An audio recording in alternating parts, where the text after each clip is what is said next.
Nous sommes à 2 pas du Louvre, à 2 pieds sous terre, dans 650 mètres carrés de caves voûtées. Bienvenue dans les caves du Louvre. Ces caves ont été créées au XVIIIe siècle par le sommelier de Louis XV, qui était aussi son marchand de vin, et qui a utilisé cet endroit pour stocker du vin qui était vendu directement à la cour du roi, au Louvre et à Versailles à l'époque. Ici, vous stockez combien de bouteilles en tout et quel type de vin on retrouve ?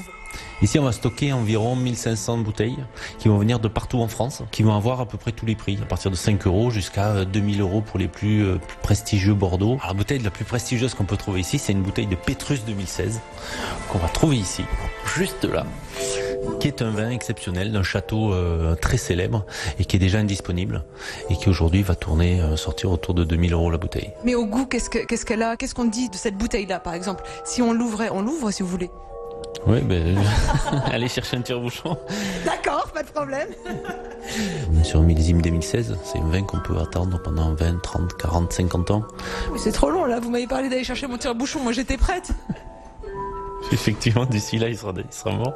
Mais voilà, donc c'est des bouteilles qui aujourd'hui vont plutôt être utilisées pour de la spéculation. Mais vous avez également des bouteilles un peu plus accessibles, non ? Bien sûr, Ariane. La grande majorité de nos bouteilles va se trouver entre 5 et 12 €. Par exemple, celle-ci, c'est une bouteille d'un tout jeune vigneron qui travaille en bio en Roussillon et qui produit un vin qui est moderne, sur le fruit, beaucoup plus léger que son habitude de boire dans ces régions-là et qui est autour de 8 € la bouteille. Mais Nicolas, sitôt qu'on est dans une cave, on pense toujours à des mythes, des légendes, de passages secrets. Est-ce qu'il y en a ici ? On a appris assez récemment, grâce à une visite de vieilles personnes, qu'il y avait des galeries qui allaient directement jusqu'au Louvre et qui étaient en fait des terrains de jeu de ces visiteurs qui venaient là et qui venaient retrouver un petit peu le goût de leur enfance et qui nous ont montré des galeries et l'endroit d'où elles partaient.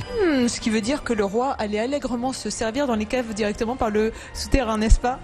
J'espère pour lui, mais c'était surtout pour éviter en fait l'arrière du Louvre, qui était un lieu où il y avait beaucoup de bohémiens, qui avait des passages sous le Louvre pour contourner les dangers, les difficultés. Vous pouvez montrer l'un de ces accès qui a été bouché aujourd'hui ? Non, je peux pas, parce qu'il est complètement embouché. Il est dans les toilettes des femmes d'ailleurs. J'ai une petite envie. Je vais aller voir. Seul sans moi. Mais c'est là où il y a une grande plaque en bois qu'on a mis. Et en fait, il y a des escaliers qui descendent. Et au bout de 30 mètres, la galerie est bouchée et murée. On essaye quand même. Bon bah non, pas possible. Dommage. Et la particularité ici, c'est que vous proposez un circuit sensoriel. L'idée, c'est de découvrir le vin à travers nos 5 sens. Et dans cette première salle, c'est le toucher qui est exploité. Je teste donc. Un pied de vigne assez large à sa base. C'est typique de la région. On est où là ? Tout à fait. Là, on est dans la vallée du Rhône, sur l'appellation Châteauneuf-du-Pape, qui est connue pour avoir des pieds de vigne, on va dire larges à leur base, et avec des branches qui partent un peu partout. Pour les côtes catalanes, donc le Roussillon, le pied de vigne est vraiment très mince à sa base et part, on va dire, un peu plus en hauteur quand il s'agit des branches. Seconde salle, cette fois-ci, c'est au tour de l'odorat d'être exploité. Alors là, je crois que c'est à travers 42 arômes différents. Tout à fait, Ariane. Ici, vous allez pouvoir tester votre odorat avec des arômes de vin rouge et des arômes de vin blanc. Vous allez prendre un bouchon, vous allez le secouer, bien secouer pour que les arômes se mélangent. Vous sentez. Et maintenant, vous allez me dire à quoi ça vous fait penser dans toute cette panoplie. Cannelle, garrigue, poivre, vanille, réglisse, tout ça. Alors, ça ressemble au réglisse, non ? Alors, vous pouvez vous autocorriger en retournant. Eh ben bravo. Oh, je suis trop forte, j'ai gagné ma bouteille. Non, c'est pas ça. Non, c'est pas la bouteille. Et contre toute attente, le vin possède des odeurs parfois bien insolites. Par exemple avec le tabac. Ah oui ? Et puis, encore un autre insolite qui va être le cuir. Alors là, on sent carrément la peau de bête presque. Exactement, on peut passer avec les arômes du vin, du cuir, au végétal et aux animaux. Ça peut nous aider sur l'âge, c'est-à-dire que s'il sent le gibier, ça peut être un vin un peu plus âgé, celui qui va durer dans le temps, alors que tout ce qui est arôme cacao peuvent présager, on va dire, un vin un peu plus jeune. Côté vin blanc, ça va être un peu comme le vin rouge, ça va être les fruits qu'on va trouver le plus facilement, notamment l'abricot, le citron, le pamplemousse. Ah, beaucoup d'agrumes donc. Oui, beaucoup d'agrumes qui vont aussi caractériser souvent des vins jeunes. Et si on va sur des vins comme du Sauterne par exemple, on s'attend à quoi comme genre d'odeur ? Alors tout d'abord, on va plutôt sortir des odeurs exotiques, de fruits exotiques, mais on peut aussi sentir ce genre de choses. Ça sent le beurre rance, c'est bizarre. Oui, c'est le côté beurre, exactement. Nous pénétrons à présent dans la 3e salle en forme de tonneau. Et ici, c'est mon goût qui va être stimulé. Ces pipettes, c'est l'illustration des saveurs que notre bouche peut reconnaître, qui sont les 4 ou 5 saveurs primaires.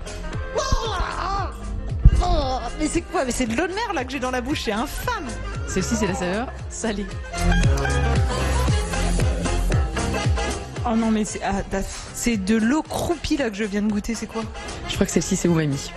C'est quoi umami? C'est la pourriture? C'est le côté un peu salé, c'est un côté un peu sauce soja. Ah bah on en est loin, moi je trouve, je mangerai pas mes sushis avec. Oh, bah voilà, on va s'entendre là, c'est tout doux, on est un petit moment, c'est tout sucré. Bah voilà, c'est le sucre. C'est de l'acide citrique là. Ah oui, celui-là, il est très fort. C'est l'acidité. Mais entre nous, le secret d'un bon vin, c'est combien de pourcentage de sucré, de salé, d'umami, d'amertume? Et bah ça va être le secret de nos vignerons qui vont vouloir trouver le juste équilibre pour eux, qui va être peut-être 50% d'acidité et un peu moins d'amertume. C'est propre à chaque vigneron. Avant-dernière salle, cette fois-ci, c'est mon ouïe qui est aiguisé. Ça annonce la dégustation d'une bonne bouteille, surtout en France où nous sommes attachés au liège et à ce bruit où le bouchon sort de la bouteille. Mais ce n'est pas de partout pareil. En Australie, en Nouvelle-Zélande, ils sont plutôt attachés à la capsule à vis. Et ça, justement, ça a un impact sur la qualité, le goût du vin. On sait par des scientifiques que la capsule à vis conserve mieux le vin car il n'y a pas d'air qui va passer à travers le liège. D'accord, donc on aura un meilleur vin alors sans liège. On aura une meilleure conservation. Je ne sais pas si on aura un meilleur vin, mais la conservation sera meilleure. Et dans cette dernière salle, la vue est exploitée à son tour. Cette fois-ci, c'est les 1001 couleurs. On passe du jaune au rouge en passant par l'ocre. Le rouge pour le vin rouge, le jaune pour le vin blanc et puis l'orange pour les vins oranges. Voilà un premier parcours sensoriel qui m'a donné l'eau à la bouche pour ne pas dire le vin. Et je vous propose de vous retrouver demain pour créer mon propre vin et apprendre à le déguster correctement. À demain!